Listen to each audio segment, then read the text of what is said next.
Well, hello, friends. Mark Holmes here with my buddy Cowboy Joe Boo. And as always, thank you guys for watching, commenting, and subscribing to the Joe Boo Sports Report. Without you guys, this literally does not work. Let's get open for business and let's wake up the football gods out there this morning. And I don't care who doesn't like it this morning. They're my football gods. They are my heroes. They are my legends that I grew up with. And if you don't like it, I'm sorry. I'm saying football gods this morning. Don't mess with me on this Father's Day. And happy Father's Day to all of you fathers out there. Now, kids, take care of your dad, okay? I know it was mama that really raised you and took care of all that stuff, but dad was there. And if you weren't a dad that was there, I'm not going to get mad at you because I'm going to tell you something. You've already gotten yours. You miss the joy of watching kids grow up. I, for one, me and my first wife divorced, and I raised my son and daughter as a single parent.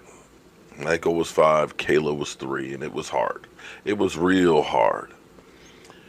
At the same time, I had had a Flushing bacteria and was still learning how to walk. I'd lost a great job that I loved. And I basically started doing side work that became what I do now. I know for a fact, because it was hard. I was bankrupt. I lost my home. But I know for a fact if I had not had those kids there that I might have just blown my brains out. But the thing that drove me was knowing that I had to succeed because of them. It was my job to make sure that they had every opportunity that I had.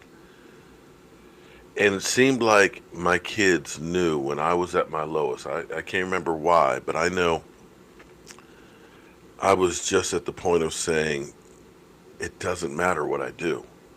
I'm always going to be behind on these bills. I'm never going to be able to make anything from it. It's just like, why even bother? And I'll remember to the day I die, my daughter saying, just coming up and just giving me a hug and saying, you're the best dad in the whole world and I love you. And that gave me the strength and the desire to continue on, to keep pounding every day, even though it didn't seem like I was ever going to get there, that it was in vain. But a little bit here, a little bit there will make a difference. And I salute all of you dads that have been out there working for their kids. The ones that are there, weren't there, like I said, you missed out. You've already gotten yours. So happy Father's Day to all those fathers out there. And to one brand new one that brought another Dallas Cowboy fan in there, E2 Blue. Here's to you, buddy. You've got a life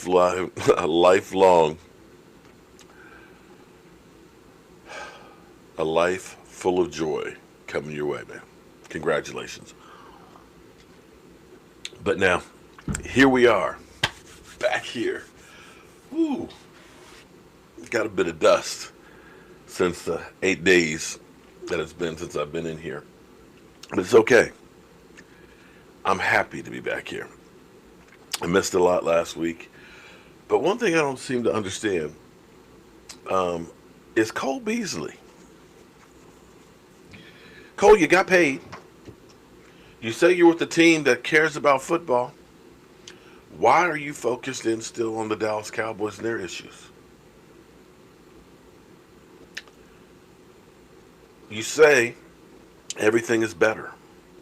The facilities, the mentality, the wanting to winners. It's not about, the click for the Dallas Cowboys of them putting out the players that they want to succeed or the simplicity of the offense.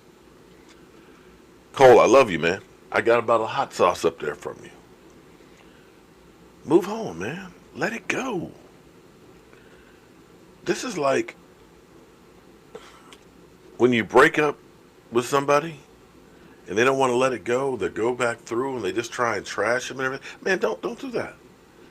Remember the good times that were there, man. Remember the good things about the relationship. Take that to heart. Don't ruin it, man. Just don't do it. But here's a clip from Pro Football Focus. talking Cole about. Beasley made the jump from the Dallas Cowboys to the Buffalo Bills in free agency, and we kind of saw it coming based upon things he said before he became a free agent. Now that he's a member of the Buffalo Bills, he is saying more about his concerns about the Dallas Cowboys offense. Here's one via The Athletic. I felt like it was easy for me to be taken away in the Dallas offense. Really, in that attack, all you had to do was bracket me because I went beyond 5 yards rarely. And when I did, it was from the same formation. I was in the same spot all the time. Yeesh. Yeah, that feeds into, Chris, a criticism you've had of the Jason Garrett offense for a long time. It's too basic. It's too predictable. It's too easy to figure out what they're doing. It's too easy to come up with ways to defend against it because there's no imagination. There's no creativity. There's no variety. Everyone's in the same spot all the time. That was why Des Bryant had such a hard time finding a new team last year. All he's ever done is play X receiver in the same offense for 10 years. Right. No creative formation use. No motions, shifts. Dallas are one of those teams, when they break the huddle, they line up. They don't do anything to help the quarterback as far as, motioning, changing formations a little bit to get, clues as far as what the defense is doing. That's what the great offenses do. And then once they are lined up, they've been limited in the plays that they run, and this is one of my concerns with the Dallas Cowboys. This is one of the only things holding them back. There has to be more on the offensive side of the ball. It's one of the reasons I got such great respect for Dak Prescott. He gets very few easy completions, let alone they rely on the run game. And people sometimes think that's easier to play quarterback that way. And I've been trying to say the last few weeks, sometimes it's harder playing quarterback that way. But Cole Beasley now up in Buffalo with Brian Daboll, who comes from New England, where we know Edelman, Amendola, Wes Welker, Chris Hogan. He's going to be, a pig in crap now. He's going to be in the perfect offense. I almost said it. I didn't say it. He's going to be very happy about the plays that come his way and all the different designs they have for him. Here's what Beasley said about the Buffalo offense. In this offense, we move around. It's going to be harder to key on one guy here. It's a lot better than where I was before. I'll get to run routes from spots I've never gotten to run routes from. It's going to be sweet. I'm excited about it. And, back to that Dallas offense, talking about the absence of movement and shifts, I think back to the 70s when Tom Landry was the coach, and they would do that thing where the offensive linemen would stand up before they go into the three-point stance. They were always into those little things that would get people thinking, and just a little style here or there. It really is basic meat and potatoes for Jason Garrett. Maybe different this year with a new offensive coordinator in Kellen Moore. He's never been an offensive coordinator before. He's only been an assistant coach for this is his second year. Yeah. But that's the challenge as Jason Garrett tries to get his next contract. Can they do enough with that offense to make Jerry Jones, the owner of the team, conclude that Jason Garrett should stick around for another 4 or 5 years after this one? Yeah, that'll be the big question. And Mike, when we talk about all this, they don't need to do a lot. They don't need to reinvent the wheel, because they are extremely talented. And more times than not, they can physically win the battle up front and just impose their physical will with bigger, stronger, better people. But there's going to be those handful of games where they're not going to be able to do that, a la the divisional playoff game, right? And you'd like to go and say, okay, in those situations, we got enough creativity on the offensive side of the ball, different formations, different cheap ways to get Amari Cooper and other receivers the ball that, okay, we don't always have to rely on Ezekiel Elliott and Zach Martin dominating the football game that way. Puts a lot of pressure on the franchise to play that way week in and week out. If they could just bring a little bit more to the passing game with this talent they have on their team already, Dallas they're one of the most talented teams in football. They could be up there for a number 1 seed and number 2 seed in the NFC playoff conversation. One of the comments Cole Beasley made back before he became a free agent, honestly, the front office pushes who they want to get the ball to. I haven't been a huge priority in that regard. Maybe that will change, but I'm not sure. More balls come my way in the 2-minute drill where nothing is planned. So, look, the Cowboys deny that. Stephen Jones, Jerry Jones, we don't push who gets the ball. Now, I remember when Terrell Owens was in Dallas, he claimed that Tony Romo and Jason Witten used to get together and come up with ways to get the ball more to Witten. And look, anytime the priority is anything other than throw the ball to the open receiver, I'm concerned. And Beasley's been there, so he may be wrong. His viewpoint may be skewed, but Right. that's what You he think? believed. And once he made that tweet on January 22nd, it's like, Yeah. this guy's not going to be back. Right. He's not going to be back, and he's not going to be back. He's going to be with the Buffalo Bills. Yeah, no, he's not going to be back. You're right, and that certainly helped. Don't let the door hit you on the way out. Right, that was one of those kind of comments there. But with Beasley, this is what I want to say. I don't believe that as far as what he's trying to accuse the Cowboys. I don't think Jerry Jones or the Jones family is going, hey, don't throw the ball to Cole Beasley, get all the plays for Amari Cooper. No, the offense is set up for the guys on the outside like Amari Cooper and whoever to get the ball anyways. Two, there's not enough plays for the slot receivers like in New England or the New Orleans Saints have to get those kind of guys the ball, and then I go 3. Dallas also goes, okay, well, we're not a pass it 40 times a game. We got Amari Cooper. There We you traded go. for him. So they went out of their way to get him the ball at times. So I think it was just more of the culture, the climate of the team, the offense. I don't know. I really don't believe that the owners. All right, so let me summarize this.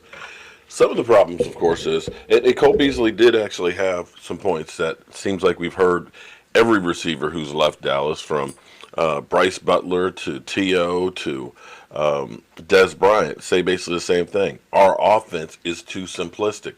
We don't do a whole lot of shifting things. And going back to Tom Landry was an innovator. We had the good old offensive line shift where they would stand up and basically they would shift a little, to the left or to the right a couple of inches to try and disguise what they were doing.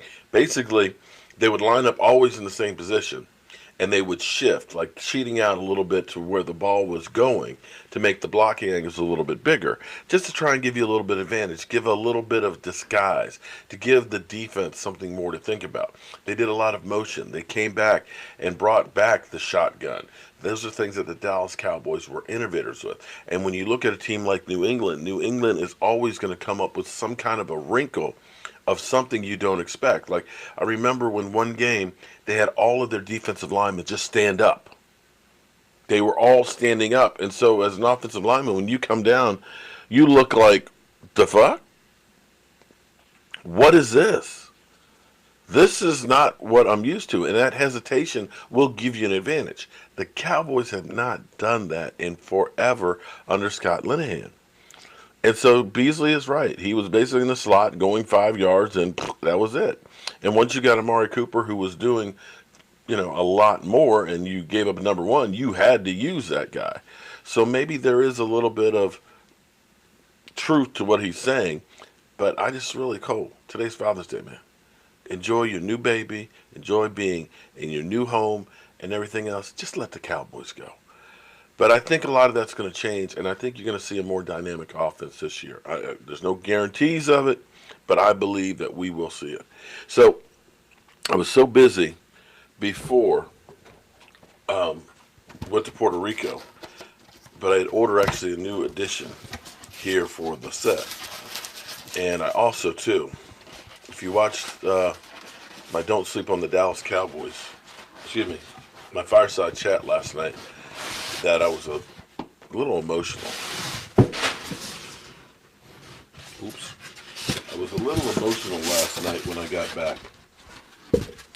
And I have a special bottle of rum that we went to the Bacardi factory and we got to bottle ourselves. It's engraved with Cowboy Joe Boo in 2019. It's a good tasting rum. Some really good tasting rum. And I would love to be drinking some of that today on Father's Day. But I made a promise that we will not touch that bottle until the Dallas Cowboys go to the Super Bowl. Now somebody asked me, will it go bad? What's the shelf life of it? Well, at the factory, they have some of the original bottles of rum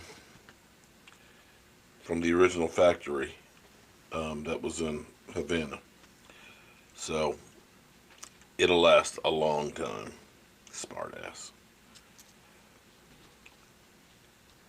So somewhere I need to find a place to put that. That's a tease for Joe Boo. A constant reminder of what the goal is. and that's winning the Super Bowls. Because that bottle, to me, represents quite a bit. It reminds me of all the great people I met in Puerto Rico, the hard work we put in, and it's special. Just like going to the Super Bowl. If this is not fitting, here we go. That's my quarterback with a cowboy hat on. So, Dak, it's up to you, man. We got this bottle of tasty rum here, a special bottle, and I want to be drinking this in February. I'm Mark Holmes, and I am back, baby. And we're going to be getting this thing going again. Happy Father's Day. I'm way behind on my work, so Don and Sandra, we're headed over to your house to start laying some more of that, finish the tile and start laying some of the laminate flooring, because we got to get the job done. I'm Mark Holmes, and I'll see you guys soon.